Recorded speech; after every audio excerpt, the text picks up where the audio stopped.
President Donald Trump signed several executive orders tonight. Trump put ink to paper hours after he was sworn in as the 47th president. We have David McLennan, political science professor at Meredith College, joining us live to kind of break down what's next, which is a really big question. But let's talk about what some of these ideas could mean for North Carolina and kind of your perspective on the day so far.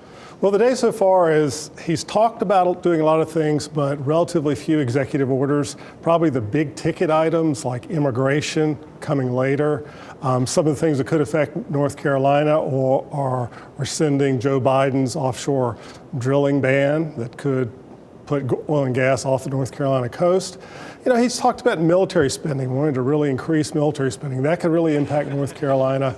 But immigration is the big one, and that's what we're waiting for. Is he going to start with the low-hanging fruit, getting people who are convicted of crimes out of the country first? Or is he going to go after a more general population, which could include the agricultural industry in North Carolina and some others? And I think that is hanging in the balance right now for a lot of people is what is going to become actuality. We heard so much from the president on the campaign trail, a million different ideas on that spectrum of how serious this could be for certain folks. How were we supposed to gauge the moments leading up to when we could see an actual executive order and know the details?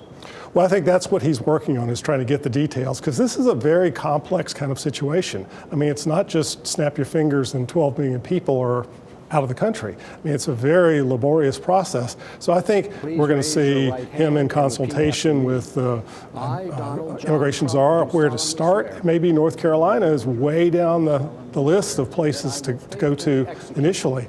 So I think we're a long way away from seeing dramatic changes in North Carolina, either in immigration or offshore drilling. And just to explain to people, when these executive orders are signed, what happens with those, and what is the process following that signature?